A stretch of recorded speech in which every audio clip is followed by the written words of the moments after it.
गुजरात चुनाव का अहम दिन, पहले फेज का मतदान और हमारे साथ मौजूद हैं आम आदमी पार्टी के उम्मीदवार और मुख्यमंत्री पद का चेहरा के कैंडिडेट जो हैं इशूदान। कितना अहम आज के लिए आपका दिन है? बिल्कुल, आज से गुजरात में जिसका हम पर्व का इंतज़ार कर रहे हैं वो लोकतंत्र का पर्व, मतदान का, वोटिंग का दिन है। शुरू में लोगों में एक उत्साह दिख रहा है। लोग स्वयंभू आ रहे हैं बाहर, घर से बाहर। आज किसान एक होकर मतदान कर रहे हैं, बेरोजगार युवा एक होकर मतदान कर रहे हैं, आउटसोर्सिंग कर्मचारी एक होकर मतदान कर रहे हैं, सरकारी कर्मचारी ने ऑलरेडी अपना बैलेट पे एक होकर मतदान किया है।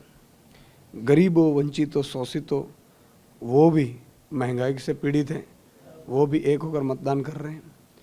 और मैं सबको, अभी लोगों को भी कहता हूं कि आप घर से बाहर निकलिए। ये पर्व है, वोटिंग करना बहुत ज़रूरी है।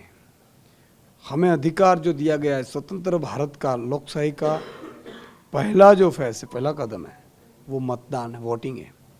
आप वोटिंग करने चाहिए। आपको जिस पार्टी को आप चाहते हो, जिस उम्मीदवार को चाहते हो, उसको वोट करिए, लेकिन आप वोट ज़रूर करिए। क्योंकि देखो, 5 साल में हमें एक मौका मिलता है अच्छे लोगों को चुनने का। अगर हम वोटिंग करने नहीं जाते हैं तो शायद बुरे लोग कम वोटों से भी आ जाएं। आपको क्या लग रहा है इस बार का जो चुनावी मुद्दा है, खास करके अगर कांग्रेस की बात करें तो औकात से लेकर रावण से लेकर तमाम तरह के जो है शब्दों का प्रयोग प्रधानमंत्री के लिए किया जा रहा है, तो ये क्या है? इसको किस तरीके से देखते हैं आप लोग? वैसे कांग्रेस पिक्चर में है नहीं, कांग्रेस गुजरात में ख़त्म हो चुकी है। मैं एज ए पॉलिटिकल जर्नलिस्ट के तौर पर एक बताऊं आपको कि तीसरी पार्टी तभी एंट्री कर सकती है किसी भी राज्य में जो पहली या सेकंड पार्टी कमज़ोर हुई हो। गुजरात में और भारत के इतिहास में ये पहली बार हुआ कि विपक्ष कमज़ोर हुआ। और 1.5 साल पहले जब विपक्ष कमज़ोर हुआ तो आम आदमी पार्टी ने विपक्ष की जगह ले ली। और फिर जिस तरह से आम आदमी पार्टी और अरविंद केजरीवाल जी के उम्मीद बढ़ी लोगों की, आज आप देख रहे हैं आम आदमी पार्टी की पूर्ण बहुमत की सरकार बनने जा रही है। तो ये देखो, हमारी राजनीति अलग तरह की है। इसको गालियां देना, उसको गालियां देना, वो हमारा काम नहीं है। हम वो करने के लिए राजनीति में नहीं आए। गालियां दे रहे हैं एक दूसरे को, इससे वोट देना, उनको औकात दिखाना, ये क्या चीज़ है? देखो, आपको आपका विज़न दिखाना चाहिए। आज आम आदमी पार्टी मैं हूं तो मैं अपना विज़न दिखाता हूं कि मैं बच्चों के भविष्य के लिए अच्छी स्कूलें करूंगा, अस्पतालें करूंगा, 18,000 गाँव में मोहल्ला क्लिनिक करूंगा। महंगाई बहुत है तो बिजली फ्री देंगे। ये होता है आपके टैक्स के पैसों का हम क्या करने वाले हैं, ये होता है। सरकार मैनेजरशिप है। आपको वोट कौन करेगा? बता रहे हैं कि आप लोग भी तुष्टीकरण की नीति अपना रहे हैं, मुस्लिम्स के बीच जा रहे हैं, सब लोगों को कर रहे हैं। देखो, आम आदमी पार्टी की जब एंट्री होती है तब कास्ट ये सब निकल जाता है। क्यों हम काम की राजनीति करने हैं? देखो, हमको राजनीति करनी नहीं आती, हमें काम करना आता है। अगर राजनीति का रो हमें नहीं आता है, काम का को आता है। आपने दिल्ली में देखा होगा, 7 साल में दिल्ली में अच्छी स्कूलें बन गई, दिल्ली में मोहल्ला क्लिनिक बन गई, महिलाओं को बस सुविधा फ्री है दिल्ली में तमाम प्रकार के स्वास्थ्य सेवाएं फ्री है, दिल्ली में करप्शन बहुत कम है। जहाँ सेंट्रल का आता है वहाँ का भी अगर किया होगा, बाकी राज्य सरकार में बहुत कम है। तो ये 7 साल में हो सकता है, तो गुजरात में 27 साल में क्यों नहीं हो रहा है? एक आखिरी सवाल, आप सीएम उम्मीदवार के साथ साथ स्थानीय विधायक के तौर पर भी लड़ रहे हैं।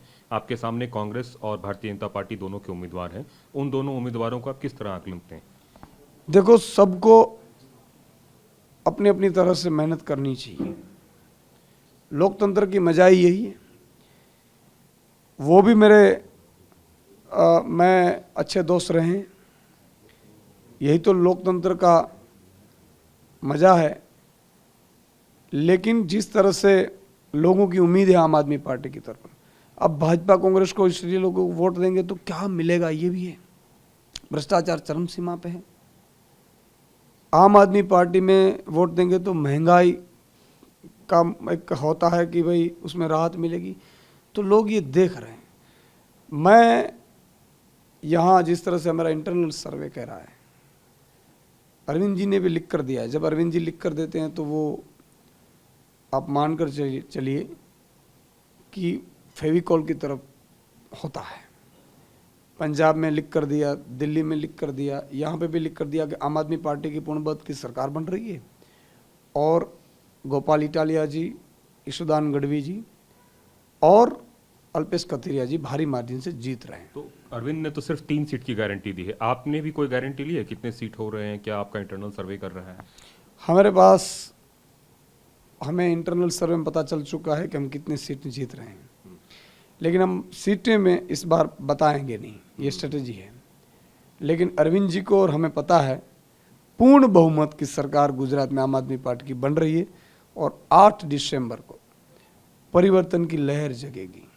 ये आप लोग को देखने को मिलेगी। चलिए, हमारी शुभकामनाएं आपके साथ है, परिवर्तन की लहर जगेगी। और किस तरीके से वोटर फेविकॉल की तरह आम आदमी पार्टी से चिपकता है कि नहीं, यह भी देखना दिलचस्प होगा। कैमरामैन विपुल के साथ कुमार कुंदन, TV9 भारतवर्ष, खंभालिया।